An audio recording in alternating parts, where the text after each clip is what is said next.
네, 안녕하십니까. 세상기의 심리학자 김태형입니다. 예, 주재준입니다. 트럼프가 당선이 됐는데 아직 취임 전이죠. 앞으로 취임하고 본격적으로 트럼프 시대가 시작되면 한국이 어떻게 될지 참 걱정입니다. 예. 예. 자, 그러면 이거를 막아내는 방법 중에 네. 하나. 일단 윤석열을 어떻게 좀 해야 될 거 아닙니까? 그렇죠. 예, 예. 그래서 지금 윤석열을 끌어내려야 되는데 네. 지금 김영선 선거 개입 문제, 예. 그러니까 뭐 명태균 요 사건만 아니라 예. 준석이도 이준석도 지금 윤석열을 저격했어요. 예, 맞습니다. 뭐 자기를 물고 늘어져서 그런 건가요, 명태균이? 아, 그런 것도 있고요. 이게 다 명태균도 그렇고요. 그다음 김영선도 그렇고요. 강혜경 씨도 그렇고요. 그 폭로했던 공익 제보자. 그리고 이준석도 그렇고요. 다 마찬가지고 사실은 자기 살려고 하는 거거든요. 그렇죠. 자기 살려고 하는 겁니다. 맞습니다. 자기 징역 가고 자기가 피해 보니까 결국은 나 이만큼 지고 있어. 너 나 건드려? 건드리지 마. 건드리지 마. 이런 거거든요. 그 명태균이 어저께 MBC 뉴스 보도 보니까 나 가둬놓으려고 해. 네, 위에서. 다 위에서 가둬놓으려고 해. 네. 그러니까 나 부러울 수도 있어. 이런 얘기를 또 했다는 거잖아요. 그렇죠. 그러니까 앞에서는 죄송하다 얘기하지만 뒤에서는 못 믿는 너 거예요. 이런 식으로 해? 그러고 다 구속 영장이 발부됐어요. 입막음 일부는 하겠지만 그럼 명태균이 계속 거기서 살까요? 그렇죠. 예. 그리고 약속을 한 걸 어기는 순간 그렇죠. 다시 터뜨리겠죠. 그런 것과 마찬가지로 이준석의 지금 폭로도 마찬가지로 자기 살려고 하는 겁니다. 그렇죠. 일단은 예. 한동훈도 살아야 될 텐데. 폭로할 거기도 나오겠죠. 언젠가는. 뭐 지금. 폭로할 거 없나? 예. 나오겠죠. 자, 그래서 이준석이가 이걸 드러냈는데 결국 이제 윤석열이가 네. 선거에 개입을 했다. 그렇죠. 이 얘기를 한 거죠. 예, 선거에 개입했는데 지금 김영선 얘기뿐만 아니라 지금 뭐 서울의 일부 구청장도 개입했다. 예, 의견을 냈다. 김태우. 예, 그런데 네. 그게 벌써 김태우라고 다 나왔어. 네. 나오죠. 강서구청장 당선했던.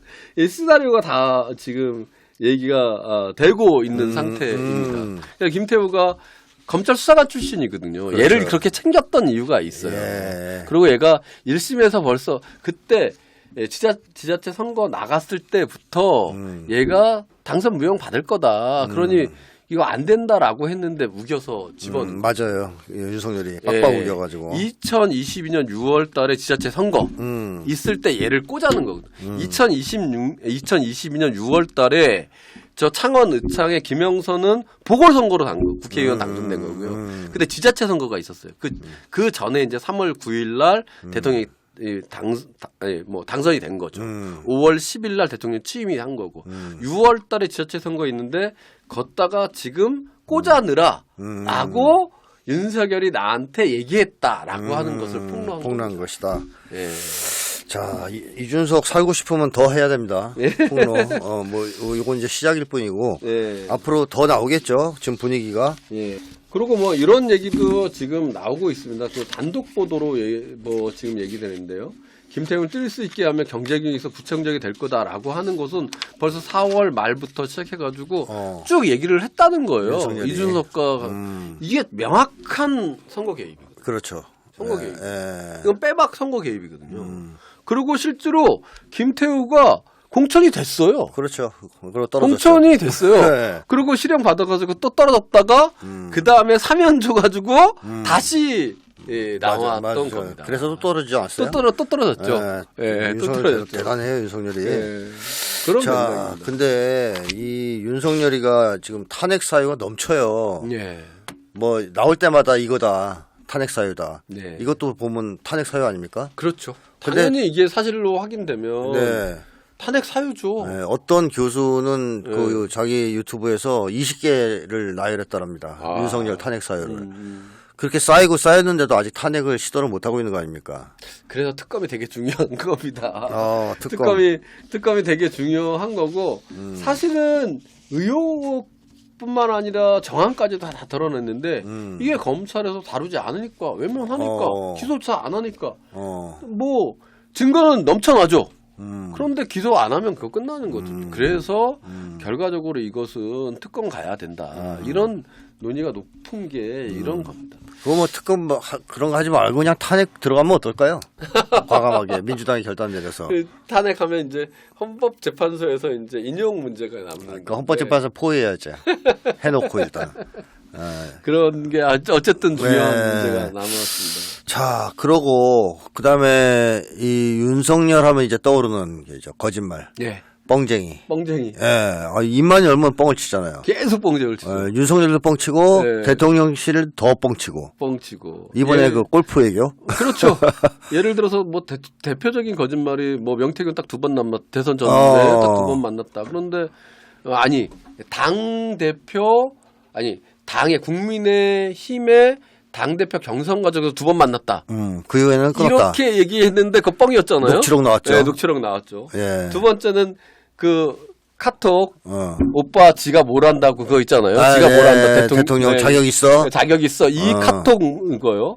했을 때 대통령실의 공식 입장이 뭐였냐면 친오빠. 김건희 여사는 윤석열 대통령을 오빠라고 부르지 않는다. 단 한 번도 부르지 않았다. 그럼 그 돼지, 오빠는 돼지라고 부르나? 어? 그럼 돼지라고 불러요? 그 오빠는 친오빠를 얘기하는 거다. 이렇게 얘기했는데 그것도 드러났죠. 명태균 대화 녹취에서 나오죠. 오빠가 계속 나오잖아요. 예. 그 거짓말 다 드러나는 겁니다. 또 드러났죠. 그러니까 거짓을 또 거짓으로 묻고 네. 또 거짓으로 계속 덮는 모양새인데 이거 박근혜 때랑 거의 비슷한 거예요. 아, 그래요. K스포츠 미르 막 폭로할 때 사실 무근이다 물꼬리 걸려고 나왔어. 사실 무근이다 계속 얘기 나왔는데 결국 그 거짓말로 거짓말을 계속 덮으면서 진실이 드러나게 되더라고요. 그렇죠. 네. 예. 그리고 국민들은 점점점 불신하게 되고 그렇죠. 이제는 무슨 말을 해도 믿지 않는 단계까지 예, 온 것 같습니다. 그렇게 됩니다. 예. 그 대표적인 게 또 골프 논란 아닙니까? 네, 그렇습니다. 그 트럼프와의 외교를 위해서 골프를 8년 만에 쳤다는 거짓말. 예. 그런데 갑자기 알고 보니까 8월 30일 날도 9월 28일 날도 10월 12일 날도 12월 2일 날도 10월 12일 날은요. 그게 그 드론 띄었던 날 있잖아요. 네네. 국방부가 드론 예, 무인기 보낸 날. 무인기 보낸 날. 아. 그 다음 날이어가지고 군대는 거의 뭐 골프장 사용하지 몰라라고 저 지침이 나왔다는 거예요. 비워놓고 자기는 골프 친 거죠. 예. 그리고 뭐 제가 들은 설에 의하면 예. 잔디밭을 카트차를 몰고 다녔답니다. 그래가지고 그걸 보고 이 제보를 했다는 설이 있어요. 열받아가지고 거기 그 잔디밭에 카트차 몰고 다니면 다 망가진다면서요. 아 그렇습니까? 예. 네, 그래서 저는 윤석열이가 골프를 치러 간 게 아니고 예. 이 스트레스 풀러 간 거 아니냐. 그러니까 김건희한테 유일하게 벗어날 수 있는 시간이 골프 시간일 수도 있어요. 그러니까 뭐 많은 사람들이 또 이렇게 얘기를 하잖아요. 골프 칠 수도 있다는 거예요. 네. 뭐 대통령이 뭐 골프 치는 거야 뭐 자유니까. 그런데 이 거짓말을 계속하는 것, 이 자체가 국민적 신뢰를 추락시키는 것이고 아까 말씀드렸다시피 아무도 안 믿죠. 그러죠. 아무도 안 믿죠 이제는. 그리고 사실 네. 골프 치고 또 안 돼요. 이놈들이 안 되는 걸 아니까 거짓말하는 거 아니에요. 그렇죠. 왜 안 되는 겁니다. 당당하면은 왜 골프 쳤다 안 하겠습니까? 그렇죠. 저런 시기에는 뭐 지네들이 봐도 그 시기엔 치면 안 되는 거지. 그러니까 거짓말한 거죠. 그렇죠. 뭐 예. 윤석열은 제가 거기 가서 술도 먹고 고기도 구워 먹고 카트차로 드라이브도 하고 잔디밭 위에서 축구도 하고 골프채로 부하들도 패고 예. 그냥 그 자기의 시간을 즐기는 것 같아요. 그래서 김건희가 야 막 울고 그러면 힘들어서 너 골프 한번 치고 와. 이런 자유 시간 예. 아닐까? 제 추측에 의하면. 자, 이러다 보니까 이제 윤석열은 끝난 것 같은 느낌이 드는데, 예. 즉, 그, 홍준표도 얘기하지 않습니까? 이제 저쪽에서도 박근혜 탄핵 전야랑 매우 유사하다. 네. 이런 얘기를 하는데요. 예. 맞습니다. 실제로 비슷하다고 봐야 예. 되겠죠? 저는 이제 기시감, 뭐 예전에 본 듯한 뭐 이런 느낌, 이런 걸 많이 받는다고 여러 사람에게 듣습니다. 예를 들어서 세월호와 이태원이 너무 비슷하잖아요. 네, 맞습니다. 네, 정부의 책임 그리고 그걸 회피하고 피해자를 악마화하는 거. 네. 그리고 그 악마화하는 것에 정부가 직간접적으로 개입해 묵인 방조하는 뿐만 아니라 돈까지 대주는 네. 이런 게 지금 너무너무 흡사해요. 비슷하죠. 진상규명 방해하는 것도 그리고 그렇고요. 진상규명 막 요구하면 뭐 보조 아니 뭐 피해자 지원금 얼마 준다. 돈은 흘리면서 돈으로 희석시키고 이 유가족들을 훼손하고 이런 것들도 저는 박근혜 너무나 때랑 비슷해가지고요. 비슷하다. 네. 비슷해가지고 이거 뭐, 예, 이 기시감. 네. 이럴 때 기시감이 아닌가라고 생각이 들었는데, 최근에 뭐, 아까도 잠시 말씀하셨는데요. 11월 9일 날 노동자 대회. 저도 20년 동안 뭐, 여기, 필드에서 뭐, 이렇게 여러 집회를 봤지만, 아니, 이런 거는 처음이에요. 이게 스토리가 어떻게 되는 거냐면, 너무 많은 사람이 온 거예요. 예상보다. 예상보다. 그러면 차로를 열어주고 네. 더 많은 사람들이 앉을 수 있도록 집회를 보장해야 되는 게 이게 경찰이에요. 그렇죠. 왜? 집회 자유는 헌법이 보장된 기본권이기 때문에. 그렇습니다. 예. 그런데 사람이 많으니까 얘네들이 경찰이 어떻게 했냐면요. 앞 참가자를 막았어요. 막았어요. 그러니까 막으니까 그 참가자들이 가만히 있겠습니까? 그래, 들어가려 하죠. 합법적으로 신고된 집회인데.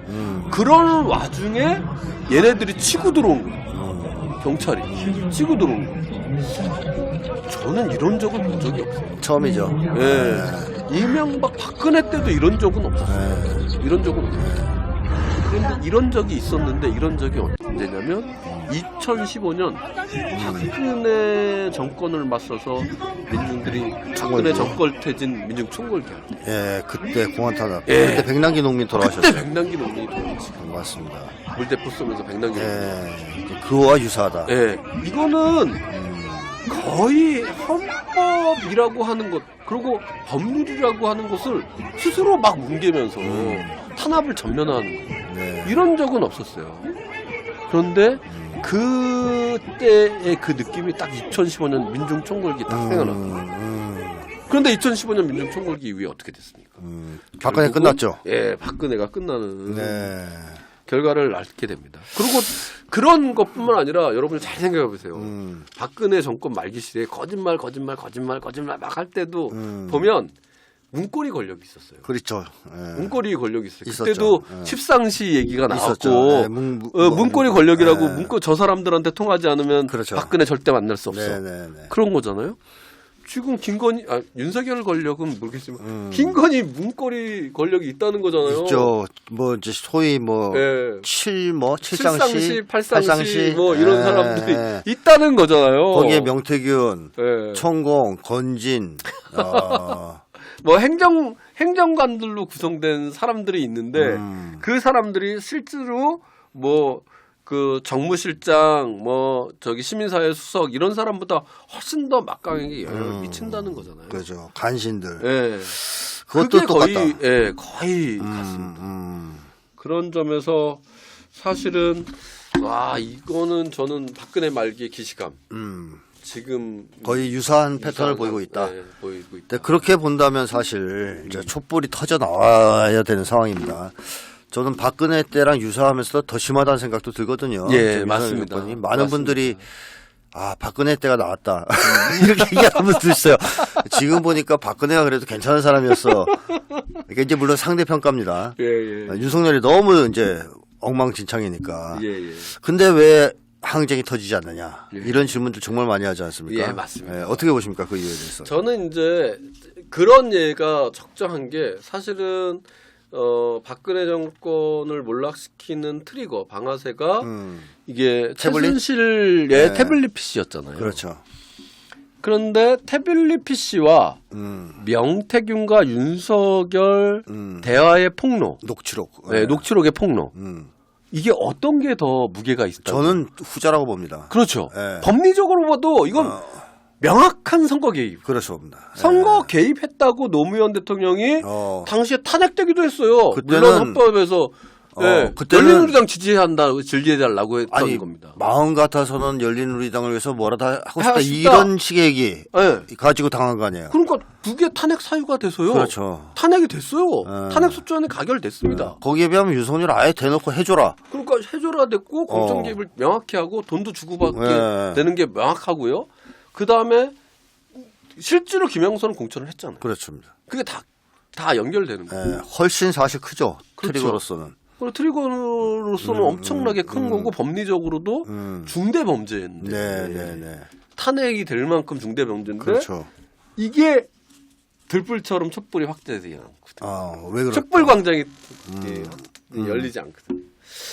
저는 핵심적으로 보면 이게 아주 이 시민사회 진보 진영이 그 판을 못 열고 있다고 보여집니다. 우리의 준비 태세가 좀 미약하다고 보고 있습니다. 그때에 비해서. 네. 뭐 여러 가지 뭐 촛불의 효용성 문제도 있지만 당시에는 어땠냐면 백남기 농민의 장례식에 거의 뭐 시민사회 활동가들이 거의 한 50에서 100명이 한 달을 자고 먹었어요. 한 달. 부검장장이 매송 나오니까 그걸 막기 위해서 한 달. 그리고 10월 24일 날 태블릿 PC가 나오고 10월 29일 날 촛불이 터져 나옵니다. 네. 근데 이렇게 태블릿 PC가 폭로되고 5일 만에 촛불을 준비할 수 있었던 건 딱 하나. 그 백남기 농민의 장례식장을 지키던 상근활동가가 한 달 동안 태세를 쭉쭉쭉 구축하고 있었기 때문에 바로 대응할 수 있다. 두 번째는 예, 그리고 시민사회, 정당 뭐 다 합쳐서 다 모여서 거기를 지켰으니까 하나 돼 있었다는 거예요. 네, 그 당시엔. 두 번째는 백남기 농민이 돌아가시고 나서 전국적으로 100여 개의 시민 분향소가 전국적으로 예, 만들어졌어요. 네. 그런데 나중에 촛불이 켜지니까 거기가 거점이 돼서 들불처럼 붙죠. 그런데 지금은 그때와 지금이 다른 것은 명확한 거, 여러 가지가 있겠죠. 명확한 것은요. 그런 중앙의 태세도 지역적의 어떤 거점도 아주 미약하다는 거죠. 전혀 없지는 않습니다. 여러 분들이 지금 막 만들고 있으니까요. 그러니까 다시 말해서 그 거점 그리고 중앙에 거의 많은 단위들 각각이 뭐 촛불 행동도 있고 정당도 있고 시민사회도 있고 민주민주당도 있고 다 따로 촛불을 하는데 여기만 다 모을 수 있다면 네. 태세만 구축된다면 저는 시민들은 나올 준비가 되어 있다. 되어 있다. 예. 그러니까 결국 하나로 모아야 된다. 그렇죠. 중앙에서. 그리고 예. 지역적 거점도 있어야 된다. 예. 또 박근혜 때는 그것도 있었잖아요. 세월호 유가족들이 그렇죠. 계속 거기서 그렇죠. 싸웠잖아요. 싸웠습니다. 네, 그런 것들이 이제 예. 불씨를 당기는데 불씨를 큰 기여가 만드는데. 됐다. 예, 됐죠. 자, 그렇다면 이제 탄핵을 해야 되는데 끌어내려야 되는데 뭐 마지막으로 뭘 좀 더 하면 좋겠습니까? 지금이 굉장히 중요한 시기입니다. 네, 왜 그러냐면 네. 김건희 특검이 이제 어저께 다시 통과됐습니다. 네. 그리고 그게 11월 29일 본회의 또는 12월 2일 날 있는 본회의에서 지금 재의결 표결에 들어갑니다. 그런데 지난 10월 2일이죠. 2차 김건희 특별 재의결 표결할 때 4명. 예, 이탈표가 4명 있었습니다. 예. 그러면 다시 4명만 더 끌어다니는 거예요. 이 한동훈이가 문제인데. 예. 얘가. 그런데 어제 저녁 때 어제 이제 그 뉴스 보도 보니까 국힘에서 어떤 일이 있었냐면 이제 다 김건희 특검할 때 다 저기 이석했죠. 그리고 자기끼리 다 모여서 전당대 뭐 하여튼 뭐 결의대회 같은 걸 했는데 그때 분위기가 묘했다는 거예요. 한동훈이 거길 참여했는데 묘했다는 거예요. 왜 그러냐 그랬더니 한동훈 장모, 한동훈 뭐 장인, 한동훈의 이름으로 윤석열을 비판하고 댓글 김건희를 비판했던 글이 막 났다는 거예요. 아, 그날이에요? 아니 그게 그날은 아닌데 그 논의가 됐다는 거예요. 그래서 이거를 진상조사해야 된다 막 얘기했는데 친한동의 사람들은 그럼 정보 공개해야 되는데 우리의 권한이 어떻게 있냐. 예? 그리고 왜 그런 적은 일로 대응하냐라는 얘기를 막 해서 크게 붙었다는 거예요. 그리고 한동훈한테 기자들이 물었어요. 그거 자기 장모가 아니면 간단하게 얘기하면 되지 않냐. 한동훈 본인은 동명이인이었다는 거예요. 그건 밝혀졌는데 장인 장모에 대해서 한동훈이 얘기를 안 하거든요. 그건 뭐겠어요? 진짜구만. 예, 진짜일 가능성이 있어요. 그럼 한동훈은 이제 안 되겠네. 그러면 얘네들은 어떻게 되냐면 예, 한동훈을 더 잘라내려고 할 그러겠죠. 거고. 이 기회에. 그리고 지난번에 한동훈과 그 저기 용산의 만남, 윤석열 만남할 때 혼났잖아요. 윤석열 그 저기 한동훈 혼나고 그 끝나고 나서 홍준표를 만났어요. 맞아요. 너 언제든지 갈아치울 수 있다 이런 얘기. 또 추경호 그런 점에서 보면 이번에는 이번에 국민적 압박이 크게 들어가면 한동훈 이탈할 수 있습니다. 그래요. 지지율이 막 떨어지니까. 저도 그럴 거라고 기대하지만 이 자식이 워낙 겁이 많아가지고 참 이게 그래서 문제예요. 이제 최대한 거리에서 이제 뭐 5만 10만이 해서. 아니라 20만 30만 50만 명이 모여야 되는데 그러기 위해서는 이제 각각 따로 했던 촛불을 다 모으자라고 국민적 요구가 있었고 이제 시민사회도 함께하는. 그래서 각각의 모든 사람들이 총직결하는. 다 직결하는 판이 있잖아요. 그래서 이때를 바탕으로 16일요, 그다음 23일 매주 토요일 날 5시 반에 쭉쭉 이어가서 최대한 국민적 압박이 됐을 때 드디어는 끊을 수 있다. 예, 거부권을 무력화하고 거부권 무력화되면 거부권 정치했던 윤석열이 식물 대통령이 되는 거죠. 그렇죠. 그리고 탄핵의 마일리지를 쌓는 거니까 그렇습니다. 한 단계를 뛰어넘는 거죠. 그래서 이렇게 모아서 11월 말 12월 초 끝내자. 대통령을 신문 대통령으로 만들어내자. 이런 게 지금 구상입니다. 네, 뭐 좋은 소식이 들려왔습니다. 예, 뭐 드디어는. 그리고 또 이재명 대표 유죄 선고가 저는 예. 이거 불 붙일 거라고 봅니다. 아, 그렇죠. 그게 예, 전혀 나쁜 게 아니에요. 장난하는 거예요, 이 자식들이. 이게 지금. 많은 아이고. 제가 이제 지난주에 민변을 만나서 했는데요. 이거 100% 무죄 또는 100만 원 이하다 이렇게 얘기하셨거든요. 네. 그런데 지금 뭐 네, 지금. 1년 정도를 찍으면 저거는 정책 목적이 맞습니다. 명확합니다. 예, 지금 이제 한마디로 예. 선제 타격하겠다는 거예요. 아, 국민들 예, 아시거든요. 예, 공안 정국으로. 자, 그래서 그런 이번 점에서 주 토요일 날 다 모이셔야 됩니다. 예. 자, 지금까지 수고 많으셨습니다. 예, 수고 많으셨습니다.